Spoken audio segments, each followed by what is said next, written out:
de Nairobi. C'est vous qui avez réalisé le reportage que nous allons regarder dans un instant. 2 questions en une rapidement. Il vient d'où ce logiciel? Et pouvez-vous par ailleurs nous parler de l'importance qu'il a prise dans le monde?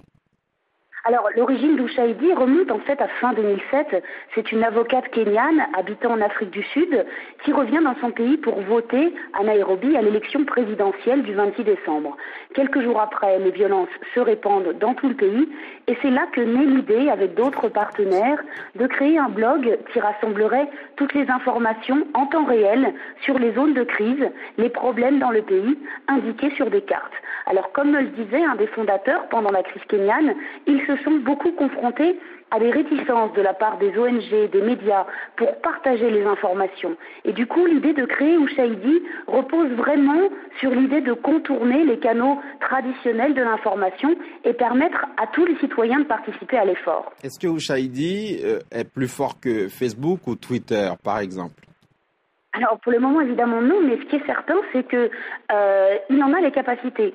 Comme on va le voir dans le reportage, c'est vraiment le tremblement de terre à Haïti qui a fait comprendre à beaucoup d'ONG à quel point cela pouvait aider. Les victimes sous les décombres envoyaient des SMS ou alors des témoins et les secours ont pu arriver pour sauver des vies. La technologie en fait derrière n'est pas nouvelle vraiment, mais ce qui est étonnant c'est que les gens en fait n'y aient pas pensé plus tôt. Le principe c'est que n'importe quelle organisation ou particulier peut télécharger gratuitement ce logiciel et l'utiliser ensuite comme bon lui semble. Les informations arrivent par SMS ou email et sont ensuite directement postées sur le site. Donc les créateurs d'Ushahidi me disaient qu'ils ne souhaitent pas devenir une grosse entreprise, mais par contre qu'ils veulent, tout en continuant à rester petits, permettre que leurs produits soient utilisés à travers le monde entier. Merci Stéphanie, mais vous restez avec nous. On va regarder votre reportage sur ce projet et après, on fera un point beaucoup plus global sur l'état de la blogosphère en Afrique. Mais d'abord, votre reportage. Il se ferait un chemin entre les ruelles marécageuses de Kibera. Dans le plus grand bidonville de Nairobi, ces jeunes volontaires partent à la recherche des installations sanitaires, points d'eau, dépôts d'ordures. Le but, informer les habitants via une carte qui rassemble coordonnées GPS et descriptions détaillées de tous les lieux relatifs à l'éducation, la sécurité, la santé. Parfois, il y a des problèmes d'accès à l'eau à Kibera. Donc, en marquant les points d'eau, cela permet aux gens de savoir où se trouvent les tanks. Ils peuvent regarder sur la carte et venir ici directement. Douglas nous emmène dans le cybercafé du coin. Leur site rassemble toutes ces données et recueille aussi les informations de la population envoyées par SMS. Démonstration. Vous écrivez juste un message, il y a le feu à Soweto West, et le message part. Cela va directement sur le site. Leur organisation Voix de Kibera utilise un logiciel créé au Kenya durant les violences post-électorales. C'est ici, dans cet immeuble moderne de Nairobi, que la plateforme Ushahidi, qui veut dire témoignage en swahili, opère. Ça a déjà été utilisé à travers le monde entier, en Inde, au Mexique, aux Philippines, en Amérique du Sud, en Afrique, aux États-Unis. Je pense que c'est un produit majeur qui est né en Afrique. Aujourd'hui, l'équipe accueille des responsables d'ONG qui veulent comprendre le fonctionnement du logiciel et éventuellement l'utiliser en temps de crise. C'est le tremblement de terre en Haïti qui a propulsé Ushahidi comme outil incontournable. Il a permis, en cartographiant en temps réel les informations envoyées par les victimes, de sauver bien des vies. Quels sont les retours que vous avez des gens qui l'ont utilisé? Est-ce qu'ils sont contents et comment ils l'utilisent? Nous avons eu beaucoup de réponses enthousiastes de différentes communautés et organisations. Ils ont vraiment envie d'utiliser ces nouvelles technologies. Cependant, ce qui freine certains, c'est la vérification des informations et le trop-plein d'alertes qui pourraient perturber la réponse humanitaire. Je pense que le potentiel est énorme, mais il faut faire attention à certaines choses. Étant donné que les informations arrivent vite, il faut faire attention à ne pas prendre les décisions trop vite. À Kibera, la population vit avec moins d'$1 par jour et se sent souvent marginalisée. Ce nouvel outil est un moyen pour donner la parole aux sans-voix. On essaie de montrer pas seulement à la communauté mais au monde entier que quelque chose de bien peut sortir de Kibera, que dans ces zones oubliées, des initiatives peuvent surgir.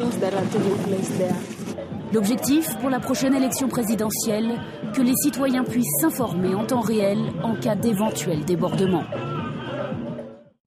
Nous retrouvons à Nairobi Stéphanie Braquet qui a réalisé ce reportage que vous venez de voir sur ce projet Ushaidi qui permet d'échanger des informations diverses et variées. Stéphanie, et comme promis, on essaye de faire un point sur la blogosphère en Afrique. De manière générale, que peut-on en dire? Comment se porte la blogosphère dans le continent?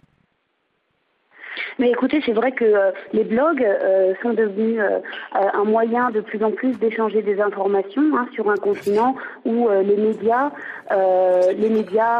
et d'autres organisations ne sont pas forcément toujours les bons canaux pour avoir des informations un peu alternatives. La confiance qu'ont la plupart des Africains dans leurs médias locaux sont toutes relatives dans la plupart des pays. Et donc c'est vrai que les blogs sont de plus en plus un moyen de pouvoir donner son avis, de pouvoir aussi faire réagir sur des événements qui se passent sur le continent. Merci Stéphanie. Et nous recevons en direct sur ce plateau l'un des invités de ce focus, Joël Lépée. Vous êtes blogueur. Malheureusement, on n'a pas beaucoup de temps, donc on ne fera qu'une seule question. Alors, l'Afrique est considérée généralement comme étant en retard par rapport au net 2.0 globalement. Comment rattraper ce retard? On rattrape ce retard comme on peut, directement en nous arrimant aux nouvelles technologies, à travers les câbles sous-marins au niveau technologique déjà, au niveau des infrastructures.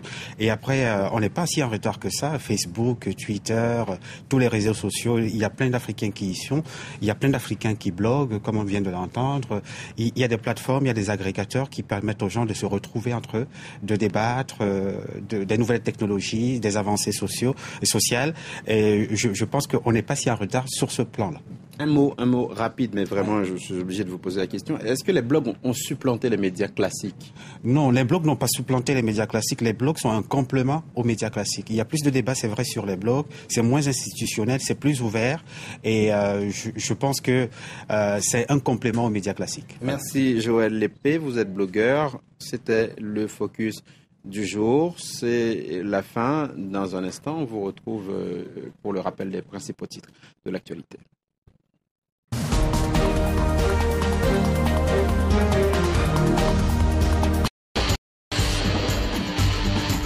Bienvenue en Afrique du Sud, je vous donne rendez-vous tous les jours pendant un mois pour vivre au rythme de la Coupe du Monde, la première Coupe du Monde sur le sol africain. Résultats, analyses, interviews, nous serons en direct tous les jours pour vous faire vivre au plus près cette compétition, la première Coupe du Monde sur le sol africain. Ne manquez pas la chronique du mondial, tous les jours à 23h10, heure de Paris, sur France 24.